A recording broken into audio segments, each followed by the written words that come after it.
Neste vídeo, nós vamos falar sobre acréscimos, mas antes de nós falarmos sobre acréscimos, eu gostaria de recapitular o que nós já falamos em vídeos passados. E, inicialmente, nós mencionamos que os acréscimos de diferimentos, eles surgem por conta da base do acréscimo. E o que é que nos diz a base do acréscimo? A base do acréscimo nos diz que os gastos são reconhecidos ou registrados quando eles são incorridos.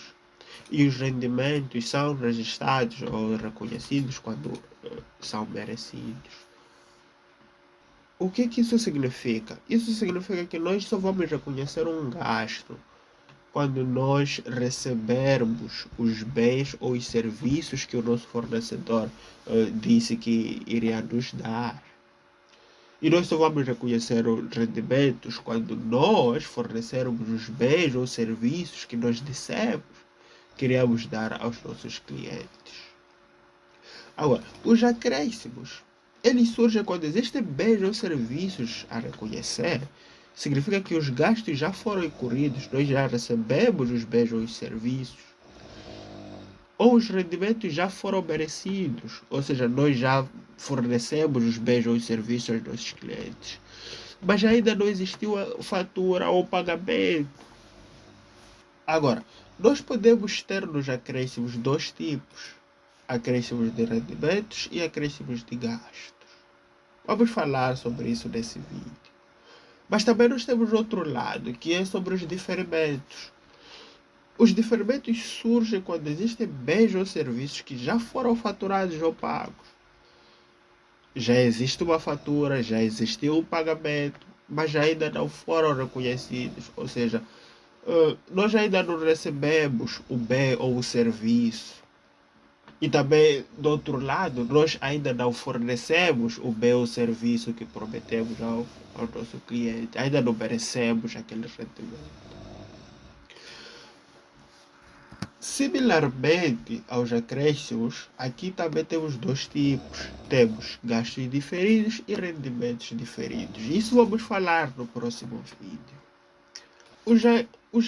Os acréscimos de rendimentos são rendimentos que foram merecidos, mas ainda não foram faturados ou pagos. São tratados como ativos porque indicam contas a receber em períodos futuros. E como é que nós registramos? Bom, no período corrente, no ano corrente, debitamos acréscimos de rendimentos e creditamos alguma conta de rendimentos a dizer que nós já merecemos aquele rendimento. Aquele rendimento pertence a este período. Nós temos que anular esse acréscimo de rendimentos e vamos creditar o acréscimo de rendimentos e debitar bancos se o nosso cliente nos pagar, ou contas a receber de clientes se nós emitirmos alguma fatura. Nos acréscimos de gastos, bom, são gastos que foram incorridos. Ou seja, nós já recebemos os bens ou os serviços dos nossos fornecedores, mas ainda não foram faturados ou pagos. Eles vão enviar a fatura depois, ou nós vamos pagar depois. São tratados como passivos porque indicam contas a pagar em períodos futuros. E como é que nós registramos isso? De uma maneira similar.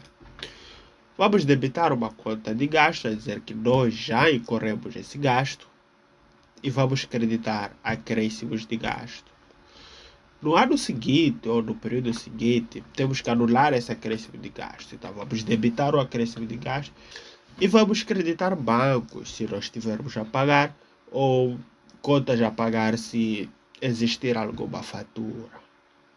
Eu acho que isto aqui é muito mais perceptível através de exemplos, então vamos lá ver alguns. Acréscimos de rendimentos. Temos alguns exemplos aqui: juros a receber em períodos futuros, bens ou serviços entregues, mas que serão pagos em períodos futuros. O primeiro caso: o depósito a prazo de 8.000 meticais foi constituído no dia 1 de setembro de 2022. No dia 31 de agosto de 2023, foi recebido o capital e juro anual a 15%. deste depósito com uma taxa de retenção de 20%. Como é que nós fazemos o lançamento utilizando acréscimos de rendimentos deste caso aqui? A primeira coisa que temos que fazer é a constituição deste tal depósito. E fazer isso é simples, é um lançamento corrente que não tem nada de especial. Nós debitamos o depósito a prazo, creditamos o depósito à ordem. Porque é isso que acontece nos depósitos a prazo. O dinheiro sai de depósito à ordem, vai para depósito a prazo. Mas só que existem alguns cálculos que temos que efetuar. O primeiro é o juro anual. Se é 8 mil meticais de capital, então multiplicamos pela taxa de juro 15% para ter 1.200. Para vocês que estudaram matemática ou cálculo financeiro, podem ficar um pouco desconfortáveis com essas ideias, mas é por simplicidade mesmo. Não estamos a tratar juros compostos, simples, mistos. Isso aí vamos deixar para outras disciplinas. Agora, a próxima coisa a fazer aqui é calcular o juro mensal. Ou seja, quanto é que nós recebemos mensalmente de juro? E fazer isso é fácil. É só levar o juro anual e dividir por 12. Isso significa que mensalmente estamos a receber juro de 100. Então, depois o que é que nós vamos fazer? Nós temos que calcular o juro de 4 meses, que são os juros que pertencem a este período corrente de 2022. Por que 4 meses? Estamos em setembro, no dia 1 de setembro. Então, do dia 1 de setembro para dia 31 de dezembro, são 4 meses bem cheios. Então, os juros que vão pertencer a este período são esses juros de 400. E os juros que vão pertencer a outro período, ao período seguinte, são esses juros de 800. Porque o juro anual é 1.200. Então, o de 4 meses de 2022 é 400. E o remanescente fica 800, que são os juros de 8 meses. Então, quando nós estivermos a fechar as contas, quando nós estivermos a fazer os ajustamentos, nós vamos ter que registrar estes juros aqui, que apesar de não recebermos, nós merecemos esses juros, porque nós já ficamos esse período de espera, de 1 de setembro até 31 de dezembro. Então, o que é que nós merecemos é esse 400. Nós vamos ter que registrar esses rendimentos, esses juros, como acréscimos de rendimentos. E no dia 31 de dezembro, que é o dia do fecho das contas, né, registramos acréscimos de rendimentos e creditamos os juros obtidos. Estes 800 aqui ainda serão recebidos no próximo ano, por isso não mexemos agora. Depois, o que é que nós vamos ter? No ano seguinte, vamos ter que calcular a retenção, que é o imposto, né, que será retido desses tais juros. E é 20%. São 240. Ainda podemos calcular quanto é que vamos receber de juro após essa tal retenção. Se temos um juro bruto de 1.200, retirar a retenção, vamos ficar com 960. Então, é isso que vai entrar na nossa conta. O nosso capital é 8 mil e o capital mais juro é 8.960. E nós já temos todos os dados para efetuar os lançamentos no ano seguinte. Quando chega o fim do prazo desse depósito, na nossa conta de depósito à ordem vai entrar o capital, que é 8 mil, mais o juro líquido, que é 960. Depois nós vamos ter que debitar a conta de impostos, porque esses são gastos agora, e são retidos em 240. Vamos ter que creditar os juros obtidos de 2023, que são os juros desses 8 meses de 800. Temos que anular os acréscimos de rendimentos que nós registramos aqui no dia 31 de dezembro. Então vamos creditar.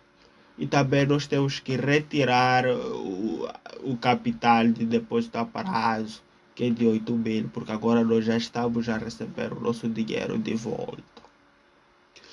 Então, é assim como você registra acréscimos de rendimentos. A ideia é essa. Vamos lá ver sobre os acréscimos de gastos.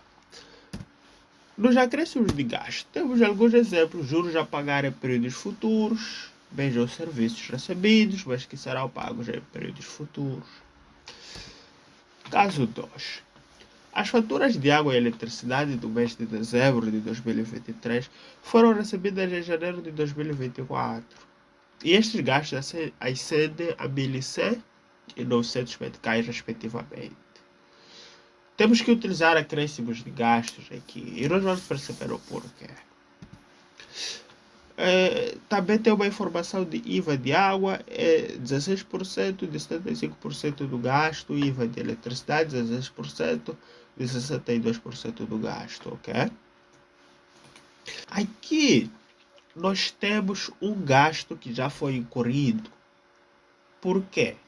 Porque no mês de dezembro nós consumimos água, nós consumimos eletricidade, mas só recebemos a fatura no mês seguinte. Então é um gasto incorrido. Mas só que não existia a fatura, mas agora existe fatura. E nós temos que registrar isso como acréscimo de gasto. Registrar isso é simples. Nós já sabemos como fazer isso. Em 2022, registramos como gastos a água, 1.100, gastos de eletricidade de 900 e acréscimos de gasto de 2.000 pelos gastos incorridos. Mas agora, quando a fatura chega no ano seguinte, temos que anular esse acréscimo de gasto. Depois temos o IVA. O IVA de 132 aqui é calculado aplicando 75% aqui e depois aplicar 16%. Vocês podem testar isso. Vai dar 132. E de eletricidade é a mesma ideia. Pega este valor, multiplica por 62%. E o valor que obtiver, multiplica por 16% e vai ter o IVA de eletricidade. Depois, como chegou fatura, nós temos que registrar contas a pagar, outros credores. Né? E água vai ser o gasto de água mais o IVA de água, que é 1.232. A crédito, né? E eletricidade, a nós que é a mesma, vai ser IVA mais o gasto. Essa é pela fatura recebida. No próximo vídeo, nós vamos falar sobre diferimentos.